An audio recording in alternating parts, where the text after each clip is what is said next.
주님은 서머나 교회에 고난을 없애주거나 피하게 해주지 않았습니다. 대신에 그 고난을 두려워하지 말고 받으라는 거예요. 어떤 고난인가 하면 앞으로 사단이 너희 가운데서 몇 사람을 감옥에 들어가게 할 거라는 겁니다. 이 같은 교인들 가운데 몇 사람이 신앙 때문에 감옥에 이제 갇히게 되면 나머지 교인들도 이제 두려워하게 되죠. 이런 말씀을 들을 때 너무나 이제 힘들 겁니다. 주님은 이 성도들이 두려워할 줄 알면서 미리 말씀을 하시는 이유는 준비시키기 위해서입니다. 큰 어려움이 닥쳐도 준비가 되었으면 감당을 할 수 있게 돼요. 우리가 이 말씀을 듣는 것이 고난을 미리 준비를 하는 것입니다. 이렇게 말씀을 이렇게 먼저 듣고 나서 준비된 가운데 이제 고난을 이제 겪게 되면 그게 그렇게 아닌 감당이 돼요. 그게 그렇게 막 절망을 시키거나 막 두려움에 사로잡히거나 그렇게 하지 않습니다. 여기서 너희가 10일 동안 환난을 받는다 하는데 여기 10은 만수를 의미합니다. 그러니까 꽉 찬 거예요. 꽉 찬 수를 가리킵니다. 그래서 10일은 단지 열흘을 말하는 것이 아니라 많은 날을 말합니다. 그러니까 이 고난의 기간이 길다는 겁니다. 그런데 이 10일이라고 말한 이유는 어느 정도 길지만 하나님께서 그걸 통제를 하신다는 거예요. 하나님이 허락하신 범위 안에서만 핍박이 있다는 겁니다. 이와 같이 우리가 당하는 고난의 종류나 또 강도나 기간을 하나님께서 철저하게 통제를 하십니다. 우리가 감당하지 못할 시험은 허락하지 않는다는 겁니다. 우리가 기도하고 은혜를 구할 때 코로나 재난을 하나님이 통제하세요. 그리고 우리가 생각하는 것보다 빨리 이제 이게 멈추도록 하실 겁니다. 우리가 기도를 하는 거예요. 기도. 은혜를 구하면서 기도하는 겁니다. 그리고 이 환난의 기간이 긴데도 10일이라고 한 이유는 성도가 장차 받을 큰 영광에 비하면 가깝다는 거예요. 잠깐이고 그게 가볍다는 겁니다. 이 고린도후서 4장 17절에 우리가 잠시 받는 환난에 경한 것이 지극히 크고 영원한 영광에 중한 것을 우리에게 이루게 한다는 겁니다. 우리가 지금 여기서 받는 고난 때문에 앞으로 큰 상과 또 영광을 받는다는 겁니다. 지금 우리가 당한 이 환난은 우리가 앞으로 받을 이 영광과 또 상에 비하면 너무나 작다는 거예요. 그래서 우리가 여기서 받는 이 환난 때문에 큰 상과 영광을 받게 된다는 겁니다. 그래서 주님은 이 고난에 대해서 어떤 자세를 가지라고 합니까? 10절 끝에 보면 내가 죽도록 충성하라 그리하면 내가 생명의 관을 내게 주겠다는 겁니다. 살려고 하지 말라는 거예요. 편하고 넓은 길을 찾지 말라는 겁니다.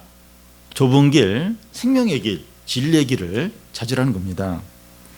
고난을 받을 뿐만 아니라 죽는다 할지라도 끝까지 믿음을 지키라는 겁니다. 그 당시는 이제 노마가 이제 세계를 지배할 때인데 노마 군대 조직을 보면 제일 위에 이제 총사령관이 있어요.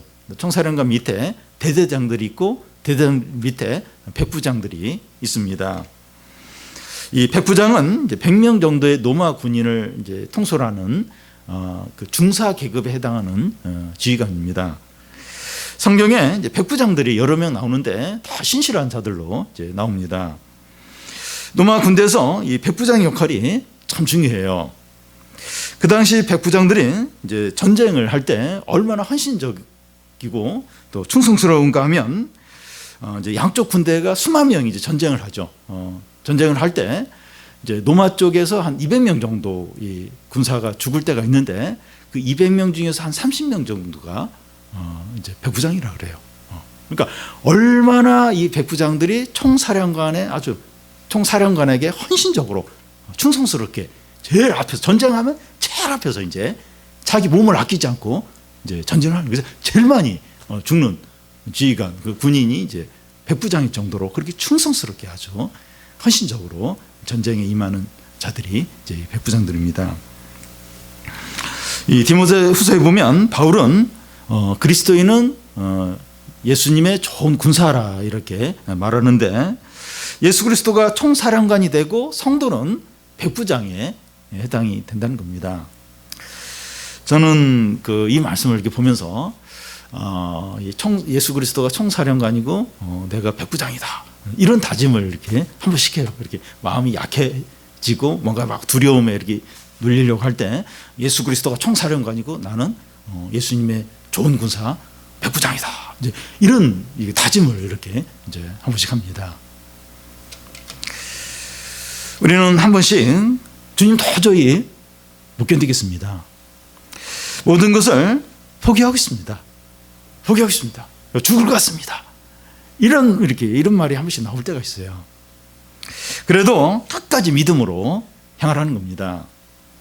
의인은 오직 믿음으로 산다는 겁니다. 바울이 말한 것처럼 내가 사나 죽으나 그리스도가 존귀케 되기 원한다, 이렇게 하는 겁니다. 주님은 자기를 위해서 살고자 하는 자는 죽고 주님을 위해서 죽고자 하는 자는 산다고 했습니다. 바울은 나는 매일 죽는다고 말했어요. 내 안에 사는 이는 그리스도이기 때문에 내가 죽는 것도 유익하기 때문에 내가 매일 죽는다고 했습니다. 여러분, 우리는 내가 깨어지고 부인되고 죽을 수 있게 해달라고, 내 뜻은 실패하고 주님의 뜻이 이루어지게 해달라고, 또 나는 잊혀지고 주님의 영광만 드러나게 해달라고 항상 기도를 해야 합니다. 사랑하는 여러분, 우리가 죽고자 하면 진짜 삽니다. 에스더는 자기 동족을 살리기 위해서 페르시아 왕에게 나아가면서 죽으면 죽으리라 이렇게 기도하면서 나갔습니다. 다니엘의 세 친구는 신상에게 절을 하지 않으면 풀무불에 던져질 거라는 그 황제의 그 말을 듣고도 거기에 굴하지 않았습니다. 다니엘은 하나님께 기도하면 사자굴에 던져진다, 그걸 알면서도 기도를 중단하지 않았습니다. 이 사람들은 다 죽도록 충성된 자들입니다. 하나님은 그들을 어떻게 하셨습니까? 죽지 않게 할 뿐만 아니라 많은 사람들을 살리고 하나님의 영광을 나타내셨습니다. 죽도록 충성하라, 그리하면 내가 생명의 면류관을 주겠다는 겁니다. 주님은 이 마지막으로 어떤 상을 약속을 하십니까? 11절을 보면 귀 있는 자는 성령이 교회들에게 하시는 말씀을 들을지어다. 이기는 자는 둘째 사망의 해를 받지 아니하리라. 말씀을 들으라는 거예요. 말씀을 듣고 믿고 순종하는 자는 모든 고난과 유혹을 이기게 된다는 겁니다. 말씀을 듣고 믿고 순종하는 자는 이 코로나 재난으로부터 건짐을 받고 온전한 구원을 받게 됩니다. 여기서 말씀을 듣고 믿고 순종해서 이기는 자는 어떤 자입니까? 고난과 죽음의 위기 가운데서 끝까지 충성하는 자를 말합니다.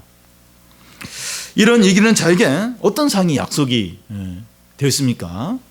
11절 끝에 보면 둘째 사망의 해를 받지 않는다는 거예요. 이 첫째 사망은 그 육체의 사망을 말하는데 모든 사람이 다 이 육체 사망을 이제 겪게 됩니다. 중요한 것은 둘째 사망인데 이것이 어떤 것인가 하면 이 사람이 죽으면 영원한 생명과 영원한 멸망으로 나눠집니다. 그런데 그 영원히 지옥에 떨어져서 그 영원한 고통을 당하는 것이 둘째 사망입니다. 사단과 또 이 사단을 쫓는 사단을 따르는 모든 자들이 이 둘째 그 사망을 이제 당하게 됩니다.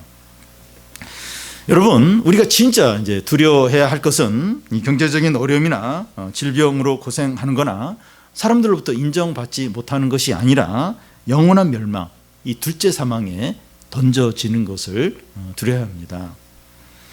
이기는 자 곧 죽도록 충성하는 자만이 이 영원한 멸망, 둘째 사망에 떨어지지 않게 됩니다.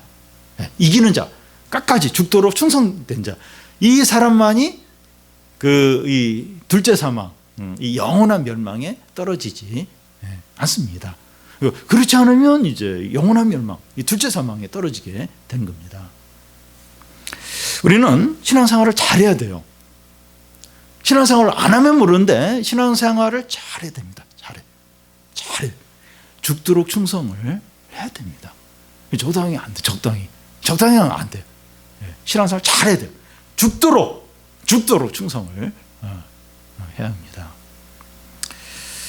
근데 요즘 우리가 이 코로나 재난을 당하면서도 죄를 버리지 않고 욕심으로 그대로 살고 있고, 교회 문이 닫혀서 예배를 함께 드리지 못하면서도 예배를 소홀히 하지 않나 하는 생각이 듭니다. 우리가 이런 재난을 당하면서도 달라진 것이 없습니다. 저도 저 자신을 보면서 조금 회개하는 것 같은데 달라진 게 없더라고요. 지금 예배당이 닫혀 있어요. 교회를 못 가요. 이 기간이 얼마나 될지 모릅니다. 그런데도 물론 그런 가운데 예배를 또 이렇게 소중히 여기는 분들도 있지만 예배를 여전히 소홀히 여기고, 오히려 이런 교회에 더 예배를 소홀히 여기는 분들도 있는 것 같아요. 그러면 소망이 없습니다. 이런 어려움을 주면서 회개하고 신앙을 회복하고 예배를 소중히 여기라고 하나님 이런 재난을 줬는데 회개도 하지 않고 또 신앙도 회복하지 않고 하나님께 돌아오지도 않고 예배를 소중히 여기지도 않고, 그럼 소망이 없는 거예요. 그 이스라엘 백성들이 그 망하고 포로로 끌려가고 똑같이 우리도 오히려 더 그거보다 심각한 심판과 멸망을 당할 수 있습니다. 이런데도 믿음을 회복 안 한다면, 신앙을 회복하지 않는다면, 예배를 소중히 여기지 않는다면, 이러기 때문에 더더욱 예배를 우습게 여기고 더 자신의 어떤 욕심과 놀고 운동하고 다른 것에 더 마음을 둔다면 소망이 없어요. 어떻게 하겠습니까? 이런데도 회개하지 않고 죄를 버리지 않고 신앙을 회복하지 않고 예배를 진정으로 회복하지 않는다면 어떻게 해야 되겠습니까? 하나님도 어떻게 해야 되겠어요? 어떻게 해야 돼요? 소망이 없죠. 근데 우리가 지금 그러고 있습니다. 달라진 게 없어요. 저도 그런 것 같아요. 달라진 게 없어요. 아직 기회가 있습니다. 아직 그래도 기회가 있어요. 저는 좀 어느 때가 되면 이제 코로나가 물러갈 겁니다. 저는 물러갈 거라고 봐요. 근데 그러기 전에 우리가 하나님께 돌아오지 않으면, 신앙을 회복하지 않으면, 예배를 회복하지 않으면 소망이 없고 이제는 끝장이라고 생각이 돼요. 말씀의 기갈이 찾아오고 이제는 말씀도 들을 수도 없고 이제 끝이라고 생각이 돼요. 주님께는 이 코로나 같은 무기만 있는 것이 아니라 아마 별의별 다 있습니다. 우리는 바로 옆에 북한의 핵 문제가 있어요. 언제 무슨 일이 일어날지 몰라요. 그 외에도 경제적인 거 여러 가지 지진부터 해가지고 여러 가지 있습니다. 코로나는 어떤 면에서 주님이 주시는 무기 중에서 그 재난 중에서도 작은 거일 수 있어요. 그래도 좀 피할 만한 게 있잖아요. 그런데 이래도 돌아오지 않으면 모르겠어요. 어떻게 될지 너무나 두려워요. 신앙 회복해야 되죠. 회복. 하나님께 돌아와야 되고 예배를 회복해야죠. 여러분, 만약에 우리가 이렇게 지금 예배를 드린데도 예배를 소홀히 여기고 TV를 본다든지 영화를 본다든지 취미생활을 한다든지 운동하며 보낸다든지 예배 시간에 그렇게 한다면 무슨 소망이 있겠습니까? 이런 사람을 어떻게 해야 되겠습니까? 이런데도 회개를 안 해요. 신앙을 회복을 안 해요. 죄를 안 버려요. 회개를 안 해요. 어떻게 해야 되겠습니까? 신앙생활을 잘해요. 죽도록 충성을 하라는 겁니다. 살 생각하지 말라는 거예요. 죽으려고 하면 산다는 겁니다. 근데 살려고 하면, 놀려고 하면, 즐기려고 하면, 어떻게든 빠져나가려고 하면 둘째 사망에 던져지는, 끝장나는 겁니다. 여러분, 편하고 쉽게 하고 싶은 거 다 하면서 신앙생활을 하면 안 됩니다. 안 돼요. 우리는 끝까지 믿음으로 가야 됩니다. 끝까지 믿음으로 가야 됩니다. 코로나 전염병과 우리 어려움 하나님이 다 통제하고 다스리십니다. 너무 걱정하지 말고 말씀대로 사시기를 바랍니다. 여러분, 우린 진정한 부자예요. 진정한 부자예요. 경제적인 거 이게 상관없어요. 진정한 부자예요. 진정한 부자입니다. 우리는 뭐든지 하나님께 다 구할 수가 있어요. 진정한 부자입니다. 말씀을 통해서 우리 모든 어려움과 시험의 실상을 알고 총사랑관 대신 예수 그리스도께 죽도록 충성하는 겁니다. 우리 다 백부장이에요. 예수 그리스도가 총사랑관이고 백부장입니다. 끝까지 진실하게 충성스럽게 주님의 말씀에 순종하고 주님께 헌신하는 거죠. 그래서 이 생명의 면류관을 다 받는 우리 성도들이 다 되시기를 바랍니다.